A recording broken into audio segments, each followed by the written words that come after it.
Hey guys, this is Mrs. Coyer. I teach third grade at West, and I am going to be reading a story for you that's one of my favorites. And this is a story called The Skydiving Beavers. This is a true story. It took place in around 1948, and this is written by Susan Wood, and it's illustrated by award-winning Gilbert Van Frankenheisen. So join me on this trip. We're going to be going to Idaho, okay, which is in the Pacific Northwest area. So let's check this out.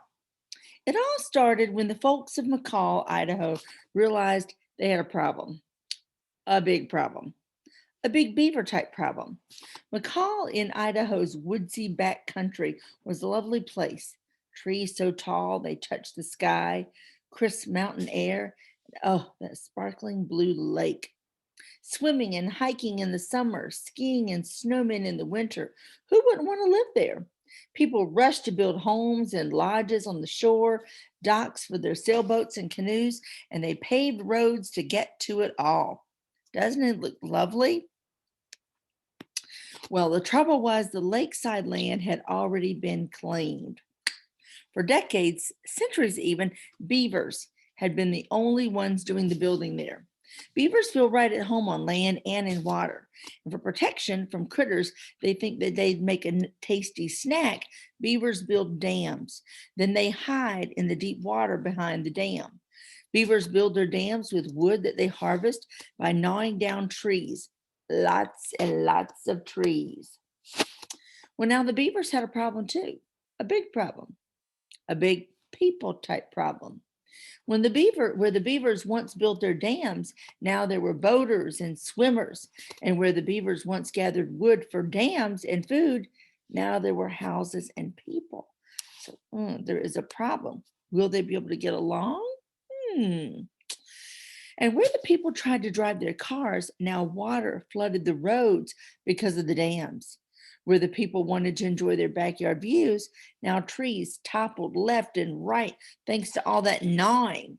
The people were muscling in on the beavers' habitat, and the beavers were trashing the people's habitat. A real turf war. It seemed McCall just wasn't big enough for everybody. So, what to do? Before we move on, I want you to take a look at this picture alone. This picture alone will tell you that the setting takes place a long time ago. We don't see many cars like this these days.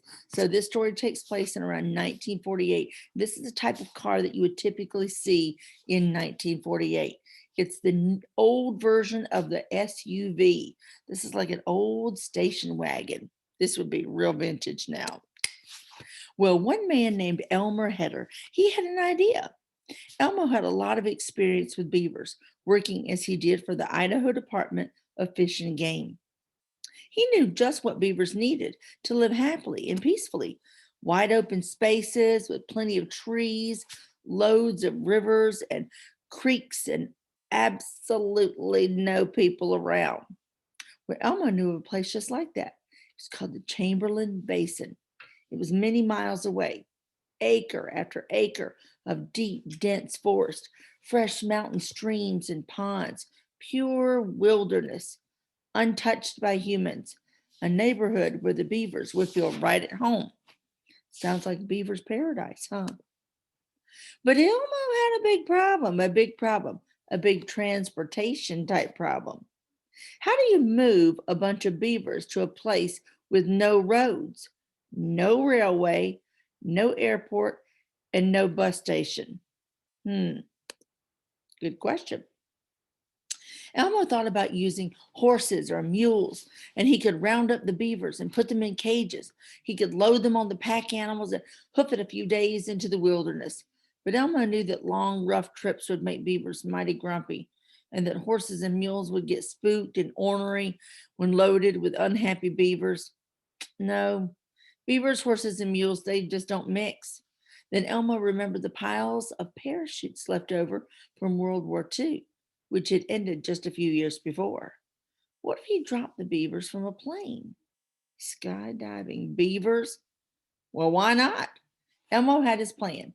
Now he needed to figure out how to make it work. I see a couple of things here on this page and I want to just talk about them. I see that you have magazines called Life Magazine and National Geographic. National Geographic is still around, but Life Magazine is not. But it's a very popular magazine during 1948. Well, one of Elmo's early ideas was to put the beavers in a box made of woven willow branches. He thought that once the box parachuted to the ground, the beavers inside would gnaw their way to freedom. After more pondering, though, Elmo tossed that idea. Beavers were grade A star chewers. The, the beavers might chew their way out too soon. They might run loose in the plane, or they might pop out mid skydive. Elmo came up with another idea. How about a box that opened automatically when it landed? What I love about this is a great way of he is using his geography skills, which are some social studies skills. He's also using his math skills with some tools that he's using here. And I love that. These are critical thinking skills, and this is what helps people solve some problems. This is awesome. Well, Elmo liked this idea and he went to work on a design. He built a box of wood with holes drilled for air, all hinged and harnessed with rope, the parachute attached to the rope. The weight of the beaver-filled box hanging from the chute would keep the rope taut, which is really tight. And the box closed during the beaver's dive. The rope would loosen and the box would open once the beaver landed. Guys, you think this is going to work? I am just not sure about this. Well, Elmo needed to test his nifty self-opening beaver box drop. He put together a team and he did a few experiments with weights, and the box opened every time. Now he needed the real thing, a beaver.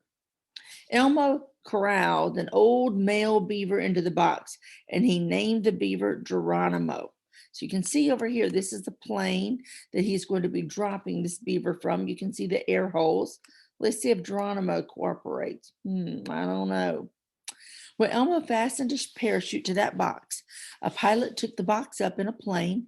When the plane buzzed low over Elmo's test field, the box was dropped. The chute bloomed like a buttercup. That's a great simile there. And then it caught the breeze. Elmo surely held his breath. The box felt as gently as a mountain snowflake. Another simile. Landing softly on the grass.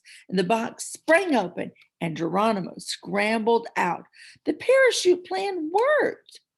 But Elmo needed to be sure that the parachute plan would work again. Every time, not just this once. So he and his team tested again and again and again. And that's what good scientists do also, guys. They test their hypotheses again and again until they have a final analysis.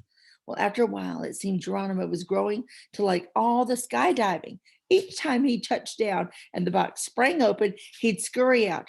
Then he'd crawl right back in for another go. Geronimo really likes skydiving. That's really awesome. Well, finally, Elmo and his team felt sure that the parachute plan would work to transport not just one beaver, but a whole batch of beavers.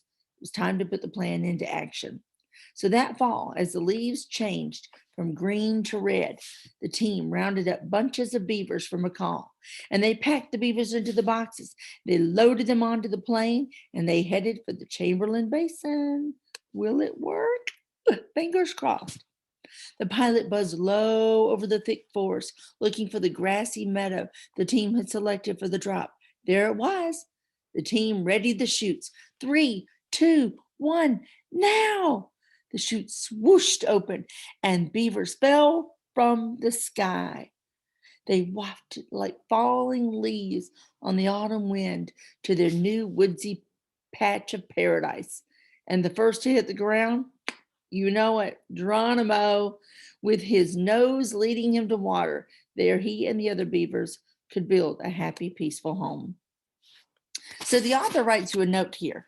As unbelievable as it sounds, beavers really did fall from the sky over the backwoods of Idaho. In 1948, Elmer Heder and his team from the Idaho Department of Fish and Game airdropped 70 6 beavers, live beavers, into the Chamberlain Basin region in what is now part of the Frank Church River of No Return Wilderness. Geronimo was the very first to be transported, along with 3 young female beavers. He and the females landed safely, though Geronimo took his time leaving his open box. Perhaps he was waiting for another dive. 75 of the 76 skydiving beavers landed without problems and were surely delighted with their new people-free habitat. On one of the boxes, though, a rope lashing loosened some distance above the ground, and the curious beaver inside managed to climb out and onto the top of the box, jumping or falling before the box touched down. Observations made a year later revealed that the beaver relocation was a total success. As Elmer reported in a 1950 issue of the Journal of Wildlife Management, the beavers had built dams, constructed houses, stored up food, and were well on their way to producing colonies.